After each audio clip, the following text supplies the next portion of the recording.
ప్రభు అయిన యేసుక్రీస్తు నామంలో మీకు సమాధానం కలుగునుగాక. షలోం. దయచేసి ఒక చిన్న ప్రకటన చేసి ఆ తర్వాత వాక్యాన్ని మీకు అందిస్తాను. ఈ క్రిస్మస్ దినాల్లో ఒకవేళ 2 నిమిషాల కన్నా అధికంగా సమయం ఉంటే దయ ఉంచి క్షమించి ఆలకించవలసిందిగా మనం చేస్తున్నాం. 2 నిమిషాల సందేశము మనం అందించడానికి ప్రాముఖ్యమైనటువంటి కారణము, ప్రతి ఒక్కరూ కూడా దేవుని వాక్యాన్ని వినాలి అని. అధిక సమయం ఉంటే చాలామంది మరి చూడకుండా ఉంటారు కనుక, స్కిప్ చేస్తారు కనుక ప్రతి ఒక్కరు వినాలనే ఉద్దేశంతో 2 నిమిషాల సందేశం అందిస్తూ ఉన్నాం. ఈ 2 నిమిషాల సందేశం అందించడానికి వేగంగా మాట్లాడుతున్నప్పుడు కొన్నిసార్లు కరెక్ట్ పదాలు ఉపయోగించకుండా పోయేటటువంటి సమస్య కూడా ఉంది. చాలా ఇబ్బంది కూడా కలుగుతుంది. 2 నిమిషాలు ప్రసంగం చేయడం అనేది అంత సులభమైన విషయం కాదండి. అందుకని నేను వేగంగా మాట్లాడుతూ ఉంటాను. దయతో ఒకవేళ తప్పులు దొర్లితే క్షమించవలసిందిగా మనం చేస్తూ ఉన్నాను. ఈ ఉదయకాల సమయం కొరకు లూకాసు సువార్త 1వ అధ్యాయం 13వ వచనం. జకరయ్య, భయపడకుము, నీ ప్రార్థన వినబడినది. దేవుని నామానికి స్తోత్రం కలుగునుగాక. మీరు కూడా ఏదో ఒక కార్యం కొరకు అనేక దినాలుగా ప్రార్థిస్తూ ఉన్నారేమో, మీరు అనుకుంటూ ఉన్నారేమో ఒకవేళ దేవుడు మా ప్రార్థన ఆలకించలేదు అని. అయితే జకరయ్యతో మాట్లాడినటువంటి దేవుడు ఈ ఉదయకాల సమయంలో మీతో కూడా మాట్లాడుతూ ఉన్నాడు. మీ ప్రార్థన ఆలకించబడినది. దేవుని నామానికి స్తోత్రం కలుగునుగాక. ఒకసారి ఆమేన్ చెప్తారా? గమనించిన ప్రియులారా, యూదా ప్రాంతంలో ఎన్కరీం అనే ప్రాంతము చాలా బ్యూటిఫుల్గా ఉన్నటువంటి ప్లేస్ అండి. చాలాసార్లు ఈ ప్రాంతానికి నేను వెళ్ళాను. ఒక కొండ మీద జకరయ్య వాళ్ళ ఇల్లు ఉంటే, ఆపోజిట్ కొండ మీద ఎలిజబెత్ వారి ఇల్లు ఉంటుంది. అయితే ఎలిజబెత్ గర్భవతి అయిన తరువాత మరి ఆ ప్రాంతానికి వచ్చి 6 నెలలు అక్కడే ఉండి సహాయం చేసినట్లుగా బైబిల్లో రాయబడింది. ఆ కింద ఒక ఫౌంటైన్ ఉంటుంది, వాటర్ వస్తూ ఉంటుంది. దాన్ని మేరీ స్ప్రింగ్ అంటారు. మరియా ఆ ప్రాంతంలో నుంచి నీళ్లు ఆ కొండ మీదకి తీసుకొని వెళ్ళేది. కొండసీమ ప్రాంతం అండి, చాలా అద్భుతమైనటువంటి స్థలం. ప్రభు అవకాశం ఇస్తే చూడడానికి ప్రయత్నం చేయండి.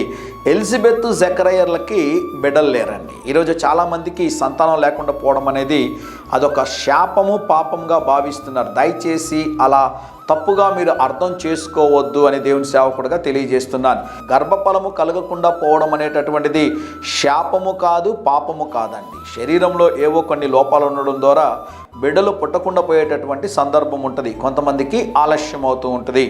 గమనించండి ప్రియులారా, జకరయ్య అనేటటువంటి ఈ వ్యక్తి దేవుని యొక్క సేవకుడు, యాజకుడు. వీరి గురించి ఒక మాట రాయబడింది, చదువుతాను చూడండి. వీరిద్దరూ ప్రభు యొక్క సకలమైన ఆజ్ఞల చొప్పున, న్యాయ విధుల చొప్పున నిరపరాధులుగా నడుచుకొనుచు దేవుని దృష్టికి నీతిమంతులయ్యుండిరి.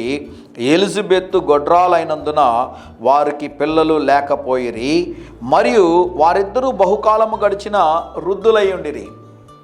ఎన్ని శ్రేష్టమైన మాటలు కదండి.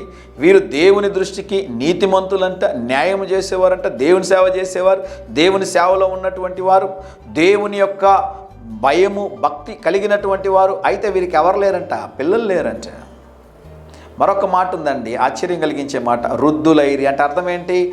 బిడ్డలు పుట్టడానికి అవకాశం లేదు. నేను ప్రార్థన చేసినప్పుడు అనేక కుటుంబాల కొరకు దేవుడు ప్రార్థనను ఆలకించి అనేక మందికి బిడ్డలను దేవుడు దయచేశాడు.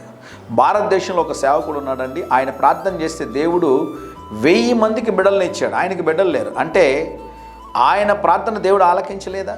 కొన్నిసార్లు దేవుడు కొంతమందికి బిడ్డలను ఎందుకు ఇవ్వడంటే, నేను అనుకుంటున్నానండి, ఇట్స్ మై ఓన్ ఒపీనియన్, నా సొంత ఆలోచన, అనాథ పిల్లల్ని కూడా మనం చేరదీయాలని దేవుని ఉద్దేశమేమో. ఈరోజు బిడ్డలు లేకుండా మీరున్నారా? నాకు కాల్ చేయండి, నెంబర్కి, మీ కొరకు ప్రార్థన చేస్తాను. దేవుడు మీకు తప్పకుండా బిడ్డలను దేవుడు అనుగ్రహిస్తాడు. వైద్యులు కాదు అన్నారేమో, అయితే నా దేవుడు అంటాడు ఇది నా వల్ల జరుగును అంటాడు. అట్టి రీతిగా దేవుడు మిమ్మల్ని ఆశీర్వదించబోతున్నాడు. ధైర్యంగా ఈ దినాన్ని ఎదుర్కోండి. దేవుని సన్నిధి మీకు తోడుగా వచ్చునుగాక. ప్రియ పరలోకపు తండ్రి, ఈ ఉదయకాల సమయంలో మా ప్రియులు తలపెట్టు ప్రతి కార్యములో జయమును అనుగ్రహించుమని, మూయబడ్డ ప్రతి గర్భము యేసు నామములో తెరవబడునుగాక. ఆమేన్, ఆమేన్.